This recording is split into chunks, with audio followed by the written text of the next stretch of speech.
Hello नमस्कार साथियों, आप सभी भावी अध्यापक एवं अध्यापिकाओं का आपके अपने YouTube चैनल ऑनलाइन शिक्षण पर बहुत बहुत स्वागत है।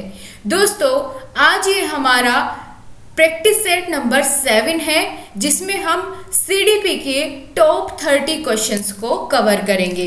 और दोस्तों, ये प्रैक्टिस सेट्स आपके सभी टीचिंग एग्जाम के लिए बहुत ही कारगर साबित होने वाले हैं, चाहे आप यूपी टेट या सुपर टेट या फिर DSSB या फिर कोई भी टीचिंग एग्जाम देने वाले हैं जिसमें आपकी CDP पूछी ही जाती है। तो यहाँ से क्वेश्चन बार बार आपके रिपीट होते हैं। तो हम सबसे पहले प्रीवियस ईयर पेपर्स को लगा रहे हैं हर एग्जाम के जो अभी तक हो चुके हैं। उन सभी क्वेश्चंस को कवर करने के बाद फिर हम आगे के एक्सपेक्टेड क्वेश्चंस को कवर करेंगे। तो आपके पास एक बहुत सारा क्वेश्चंस का जो कलेक्शन है आपके दिमाग में वो बिल्कुल फिट हो जाने वाला है। तो आप किसी भी प्रैक्टिस सेट को मिस ना करें। इससे पहले 6 प्रैक्टिस सेट हो चुके हैं, उनको भी आप अवश्य ही देखें। उसकी प्लेलिस्ट का लिंक भी नीचे कमेंट सेक्शन में दे दिया गया है। तो चलिए दोस्तों, आज की प्रैक्टिस सेट की शुरुआत करते हैं बिना किसी देरी किए। आप सभी एक बार फटाफट से लिंक को कॉपी करके अपने सभी दोस्तों के साथ शेयर कर दीजिए और एक बार थम्स अप करिए कि आप सभी लोग तैयार हैं। शुरू किया जाए आज के टॉप 30 क्वेश्चंस की। सो गाइस, फर्स्ट क्वेश्चन आपकी स्क्रीन पर है। आपको इसका 3 सेकंड के अंदर अंदर जवाब देना है और आपको देखना यह है कि आप इन 30 प्रश्नों में से कितने प्रश्नों को सही कर पाते हैं। तो पहला क्वेश्चन देखते हैं। बच्चों के सामाजिक विकास को प्रभावित करने वाले कारक है। बच्चों के सामाजिक विकास को प्रभावित करने वाले कारक इनमें से कौन सा है? ठीक है, ऑप्शन ए आर्थिक तत्व। क्या आर्थिक तत्व बच्चे के सामाजिक विकास को प्रभावित करेगा, या शारीरिक तत्व, या सामाजिक परिवेशजन्य तत्व, या वंशानुगत तत्व? आपको सबसे बेस्ट ऑप्शन चुनना है। तो दोस्तों, आपके अकॉर्डिंग यहाँ पर क्या होगा, जल्दी से बता दीजिए। बच्चों के सामाजिक विकास को प्रभावित करने वाला कारक कौन सा होगा? सामाजिक कारक, सामाजिक परिवेशजन्य तत्व। ठीक है, ऑप्शन नंबर बी सही जवाब दिया। अगले प्रश्न पर चले। निम्नलिखित में से कौन सा शारीरिक विकास का एक प्रमुख नियम है? अच्छा, शारीरिक विकास के कितने नियम हैं और इनमें से प्रमुख नियम कौन सा है, आप ये बता दीजिए सबसे पहले तो मुझे। दूसरे क्वेश्चन का क्या होगा सही जवाब? ऑप्शन ए मानसिक विकास से भिन्नता का नियम, या फिर अनियमित विकास का नियम, या फिर द्रुतगामी विकास का नियम, या फिर कल्पना और संवेगात्मक विकास के संबंध का नियम। शारीरिक विकास का पूछा है दोस्तों, तो शारीरिक विकास का यहाँ पर प्रमुख नियम जो होगा वो यहाँ पर ऑप्शन नंबर सी होगा, द्रुतगामी विकास का नियम। अगला क्वेश्चन है। विद्रोह की भावना की प्रवृत्ति निम्नलिखित में से किस अवस्था से संबंधित है? जब बच्चा विद्रोह की भावना उसमें पनपने लगती है अपने माता पिता को लेकर के, ठीक है, उनकी बातें गलत लगने लगती है, तो वो कौन सी अवस्था में लगती है? बाल्यावस्था, शैशवावस्था, या पूर्व किशोर अवस्था, या फिर मध्य किशोर अवस्था? बताइए आपके अनुसार इसका सही जवाब क्या हो जाएगा? दोस्तों, विद्रोह की भावना कौन सी अवस्था में आएगी? पूर्व किशोर अवस्था में आएगी, जब बच्चे की उम्र 12 से 14 वर्ष की होगी। ठीक है, 12 से 14 वर्ष की उम्र का होगा बच्चा। और दोस्तों, कार्ल सैनिक ने भी बहुत अच्छी इसकी परिभाषा दी है, जिसमें इसके बारे में बताया है। उसने कहा है कि किशोर प्रौढ़ों को अपने मार्ग में बाधा समझने लगता है। ठीक है, तो ये जो इनका कथन है वो इसी बात को सिद्ध करता है। तो यहाँ पर आपका सही जवाब होगा option number C. Next question है। निम्न में से कौन शेष से भिन्न है? एक भिन्न आपको छाटा है, निम्नलिखित में से कौन सा है जो बाकी तीनों से अलग है? पहला है अधिगम के लिए अधिगम का सिद्धांत, दूसरा है आपका समान अवयवों का सिद्धांत, तीसरा है ड्राइव रिडक्शन का सिद्धांत, और चौथा है सामान्यीकरण का सिद्धांत। तो इसमें इन चारों में सबसे अलग कौन सा ऑप्शन है? आपका ड्राइव रिडक्शन सिद्धांत है।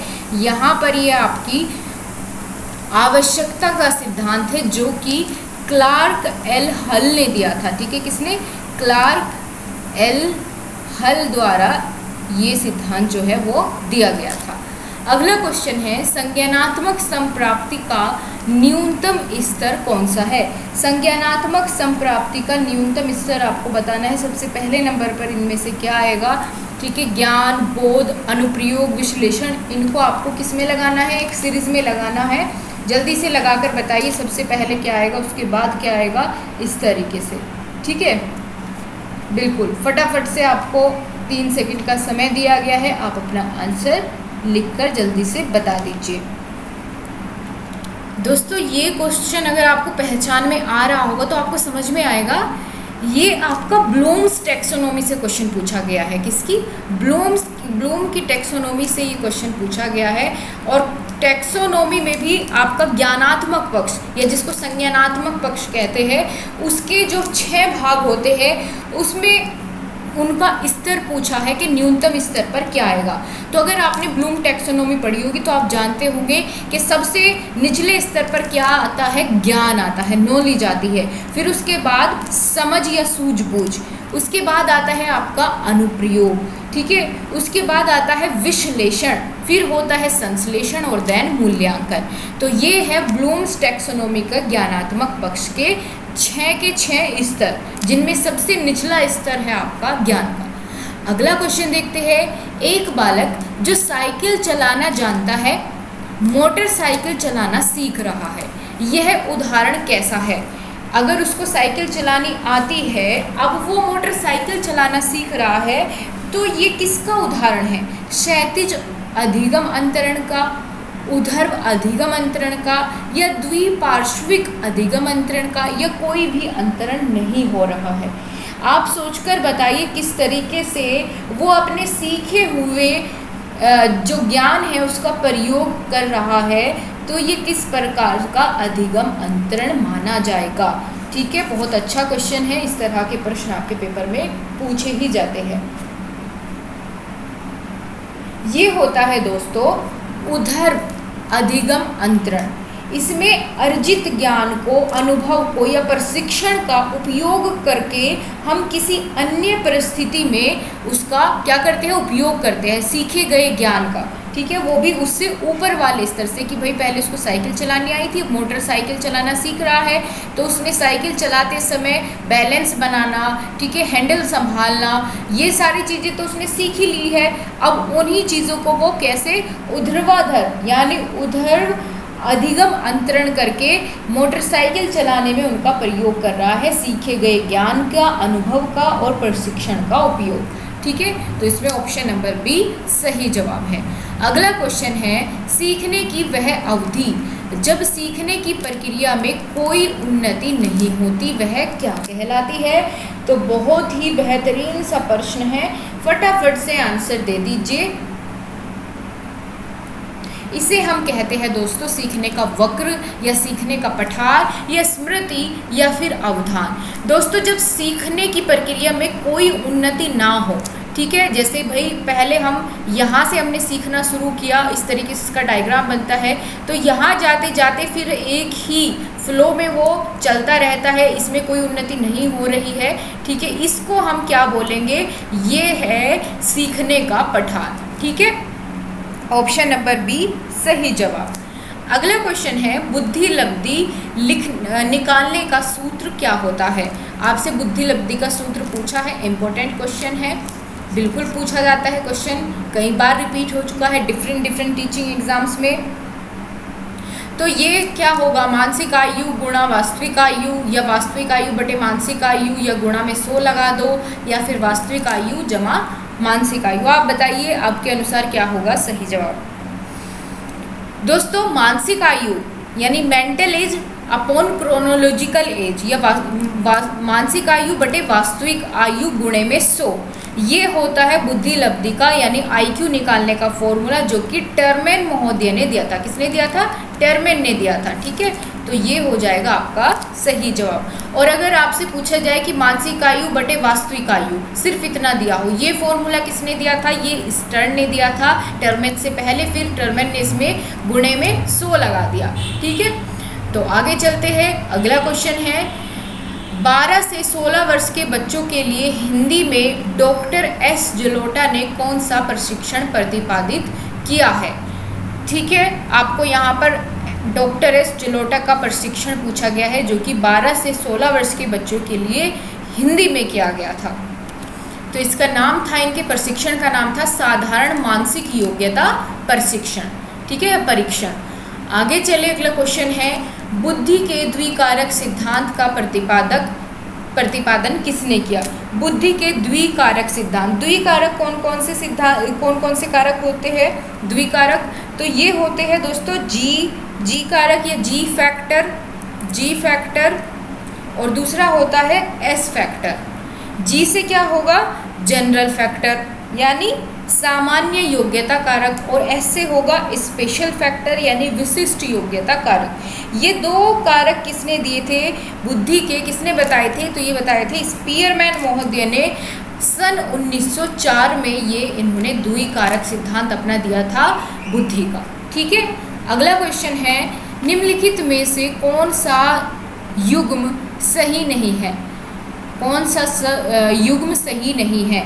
यहाँ पर आपको सीखने के सिद्धांत दिए गए हैं और पूछा है कौन इसका प्रतिपादक है। तो कौन सा सही नहीं है यानी गलत कौन सा है वो आपसे यहाँ पर पूछा है। सीखने का उद्दीपक अनुक्रिया सिद्धांत, ये किसने दिया था दोस्तों? थॉर्नडाइक ने। बिल्कुल सही है। किस पर किया था अपना प्रयोग? जल्दी से कमेंट करके बताओ।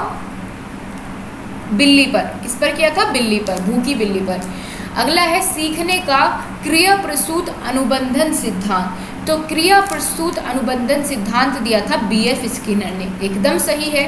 किस किस पर प्रयोग किया था? तो चूहे पर भी किया था और कबूतर पर भी इन्होंने अपना प्रयोग किया था। ठीक है, चूहे और कबूतर पर अपना प्रयोग बीएफ स्किनर ने किया था, जिसका नाम था सीखने का क्रिया प्रसूत अनुबंधन सिद्धांत। तीसरा ऑप्शन है सीखने का क्लासिकल सिद्धांत या क्लासिकल थ्योरी ऑफ लर्निंग। ये दी थी किसने? पेवलोव महोदय ने। एकदम सही है। और किस पर प्रयोग किया था? कुत्ते पर किया था। ठीक है, किस पर? कुत्ते पर। लास्ट ऑप्शन क्या है इसमें? लास्ट ऑप्शन आप लोग देखेंगे सीखने का समग्र सिद्धांत। सीखने का समग्र सिद्धांत ये आपका किसने दिया था? तो ये बताइए आप जल्दी से। यही इसमें क्या है? गलत हो जाएगा। यही क्या हो जाएगा? गलत हो जाएगा, क्योंकि ये सिद्धांत दिया था किसने? कोहलर ने दिया था सीखने का समग्र सिद्धांत। याद आया आपको?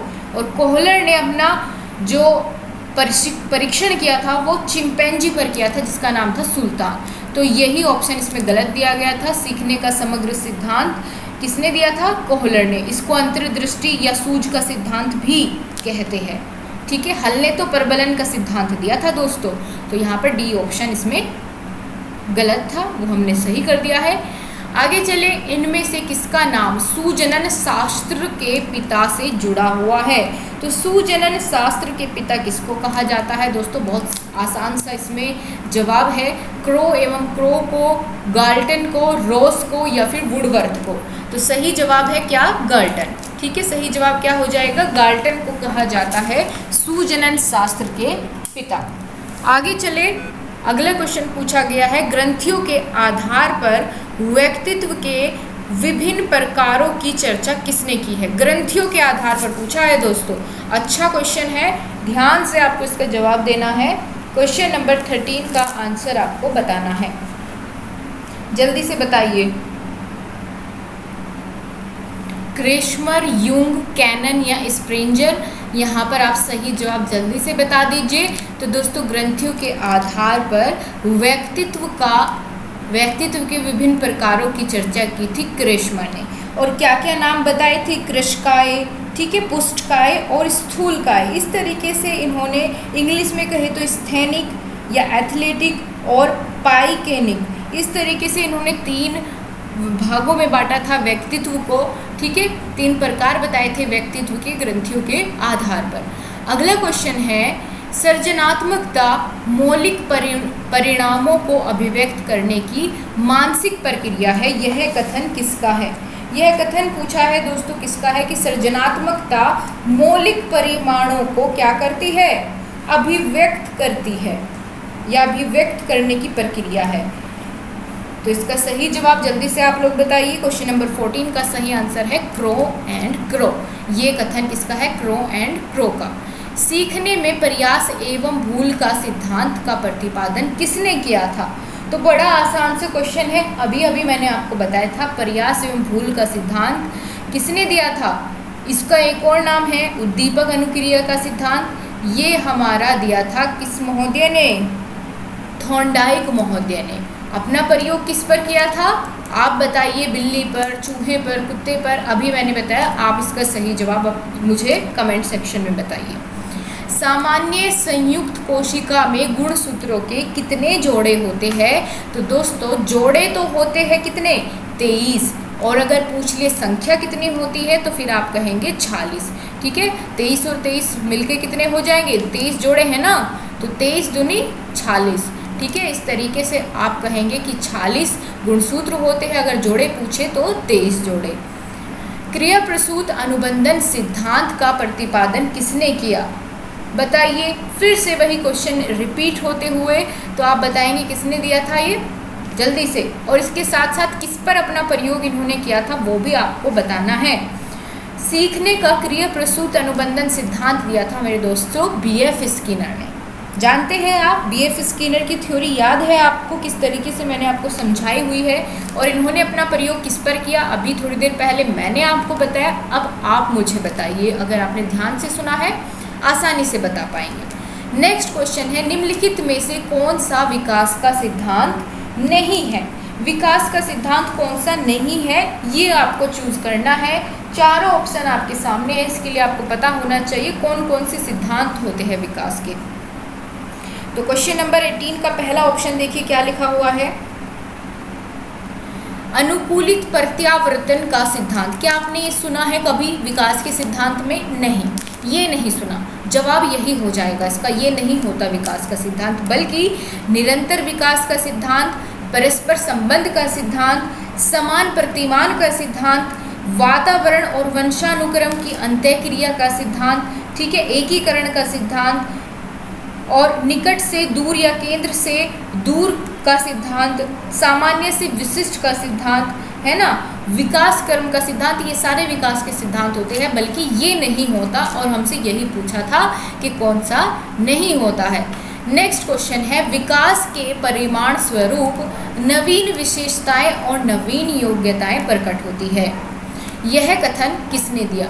जब भी आपको नवीन विशेषताएं और नवीन योग्यताएं लिखी दिखे किसी भी कथन में, तो आप समझ जाइएगा कि ये कथन किसका है। बताइए किसका है?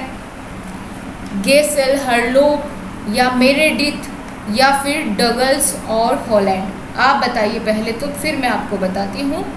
ये कथन है दोस्तों हरलोक का। ठीक है, हरलोक, हर लोक, लोक वो दरवाजे पर लगाने वाला लोक से इसको संबंधित करिए।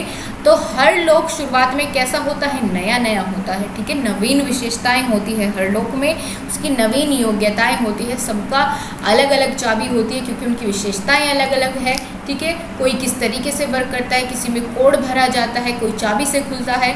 इस प्रकार से आप उसको याद रख लेना। मूल प्रवृत्ति की 14 प्रकार के मूल प्रवृत्ति को 14 प्रकार में किसने वर्गीकृत किया था? जो हमारी मूल प्रवृत्तियां होती है उनको 14 भागों में विभाजित करने वाले कौन थे? ड्रेवर, मैकडूगल, थॉर्नडाइक या वुडवर्थ? बताइए। 14 मूल प्रवृत्तियों की सूची बनाई थी दोस्तों इनमें से मैकडूगल महोदय ने। ठीक है, मैकडूगल ने। याद रख पाएंगे? बिल्कुल, पूछा जाता है आपसे। आगे चलते हैं। किसी दूसरी वस्तु की अपेक्षा एक वस्तु पर चेतना का केंद्रीकरण अवधान है। यह कथन किसका है? यह कथन किसका है? जहाँ भी अवधान की बात आए वहाँ पर किसका ये कथन हो जाएगा? डम्बिल का, रोस का, मन का या मैकडूगल का? तो ये डम्बिल का कथन है। डम्बिल के अनुसार क्या बात कही गई है कि किसी दूसरी वस्तु की अपेक्षा एक वस्तु पर चेतना का केंद्रीकरण क्या कहलाता है? अवधान कहलाता है। नेक्स्ट क्वेश्चन है, निम्नलिखित में से कौन सा सीखने का मुख्य नियमों में शामिल नहीं है? सीखने के नियम कितने होते हैं दोस्तों? 8 होते हैं। जिसमें मुख्य नियम कितने होते हैं, 3 होते हैं। और इन मुख्य नियमों से क्या पता कितनी बार आपका क्वेश्चन आ चुका है अलग अलग टीचिंग एग्जाम में, वो कौन कौन से हैं तो जल्दी से मेरे साथ साथ लिखिए। पहला होता है तत्परता का नियम। कौन सा? तत्परता का नियम। दूसरा मुख्य नियम कौन सा है? अभ्यास का नियम। और तीसरा होता है हमारा प्रभाव का नियम। ठीक है, अब देख लीजिए इनमें कौन सा नहीं है। यही इसमें पूछा था कौन सा नहीं है, तो ऑप्शन नंबर सी बहुअनुक्रिया का नियम, ये इसमें मुख्य नियमों में शामिल नहीं होता है। अगला क्वेश्चन है, मुख्य नियम से ही ज़्यादा क्वेश्चन दोस्तों आपसे पूछा जाएगा या इसकी टोटल संख्या पूछ ली जाती है। जो आपके गौण नियम होते हैं, वैसे ये सीखने के नियम किसने दिए थे? थॉर्नडाइक ने। जो गौण नियम है उनसे क्वेश्चन आपका नहीं आता। ठीक है, तो ये 3 तो आप ज़रूर याद रखिएगा। पूछा है निम्नलिखित में से कौन सा अधिगम के पठार का कारण नहीं है? अधिगम के पठार का कारण निम्नलिखित में से कौन सा नहीं है? इसके लिए आपको पठार समझना पड़ेगा। पठार क्या है दोस्तों? अधिगम का पठार क्या होता है?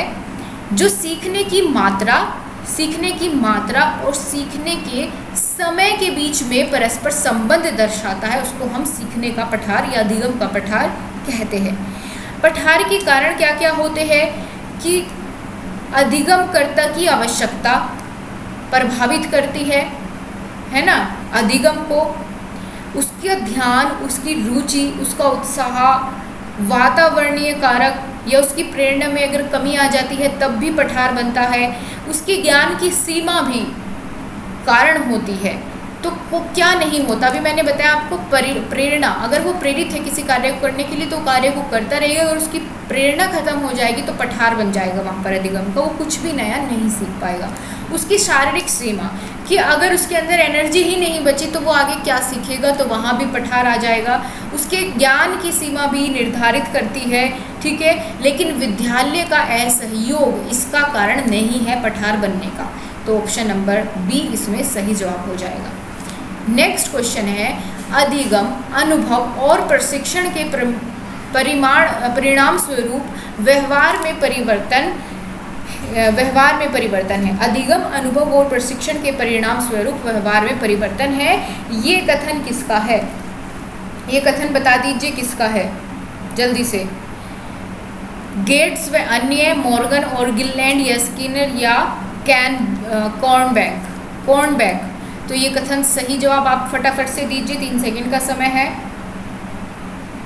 ये कथन आपका दिया था गेट्स व अन्य ने। ठीक है, चलो नेक्स्ट क्वेश्चन है, स्टैनफोर्ड बीने परीक्षण मापन करता है किसका? व्यक्तित्व का, पढ़ने की दक्षता का, बुद्धि का, या इनमें से कोई नहीं। आपके अनुसार क्या होगा इसका सही जवाब? देखिए, जो स्टैनफोर्ड बीने परीक्षण हुआ था, ये हुआ था 1905 में। कब हुआ था? 1905 में हुआ था सबसे पहला सफल परीक्षण, स्टैनफोर्ड बीने परीक्षण। और ये जो मापन करता है, ये मापन करता है किसका? बुद्धि का। ठीक है, किसका? बुद्धि का मापन करता है। नेक्स्ट क्वेश्चन है, अंतर्मुखी व्यक्तित्व एवं बहिर्मुखी व्यक्तित्व का वर्गीकरण किसने किया था? ठीक है, ये बताइए, व्यक्तित्व का वर्गीकरण किया कि भाई व्यक्तित्व कैसा कैसा होता है, अंतर्मुखी होता है, बहिर्मुखी होता है, कोई अपने आप में सीमित रहता, कोई बहुत ही एक्सट्रोवर्ट होता है। ये बताया था दोस्तों यूंग ने। ठीक है, यूंग ने इसका वर्गीकरण किया था 2 प्रकार से व्यक्तित्व का, अंतर्मुखी और बहिर्मुखी। फिर इसके इसके बाद आने वाले आप कह सकते हैं इनके चेले हुए, ऐसा बोल सकते हैं कुछ भी, तो उन्होंने इसमें एक और जोड़ दिया था, उभयमुखी।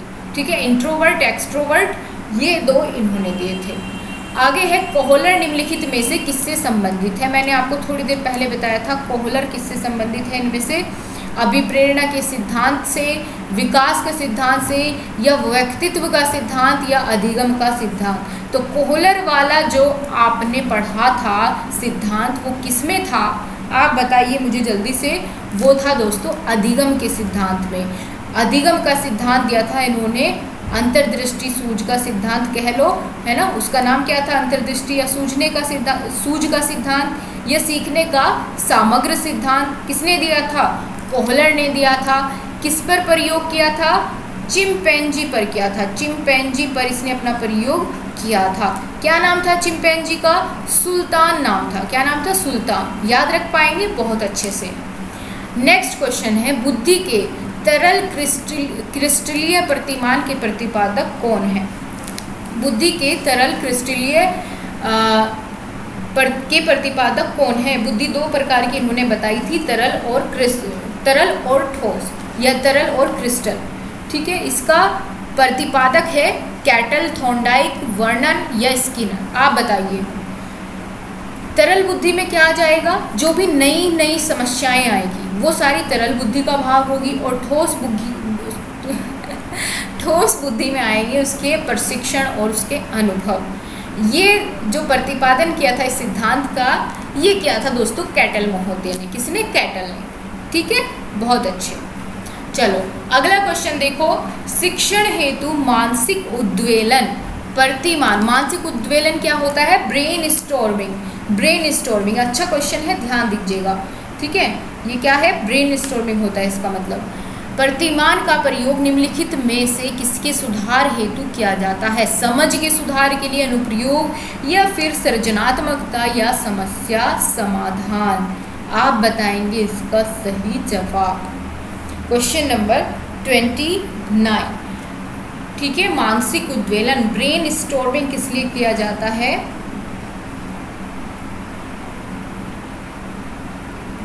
ये करते हैं हम सृजनात्मकता में सुधार के लिए। ठीक है, क्रिएटिविटी में सुधार के लिए हम इसका प्रयोग करते हैं।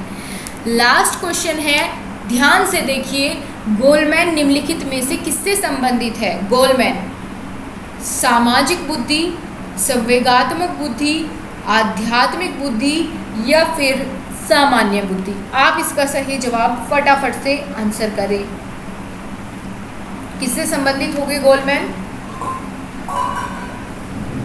दोस्तों गोलमैन संबंधित है किससे? आपका ऑप्शन नंबर बी, संवेगात्मक बुद्धि से। किससे? संवेगात्मक बुद्धि से। तो ये थे आपके 2017 का यूपी टेट का प्रीवियस ईयर पेपर, और मेरे ख्याल से आपने सभी प्रश्नों का सही उत्तर भी दिया होगा। कितने क्वेश्चन आपने सही किए लास्ट में कमेंट सेक्शन में आप लोग ज़रूर बताएं, और अपना स्कोर बताने के साथ साथ क्लास पसंद आई है तो लाइक भी ज़रूर आप लोग करिएगा। कोई भी परेशानी है कमेंट सेक्शन में लिखिए, और अपने दोस्तों को भी वीडियो को शेयर ज़रूर करें। आप सभी का बहुत बहुत धन्यवाद। जय हिंद, वंदे मातरम। मिलते हैं आपसे नेक्स्ट प्रैक्टिस सेट में कल 11 बजे। सो बाय बाय, टेक केयर, जय हिंद।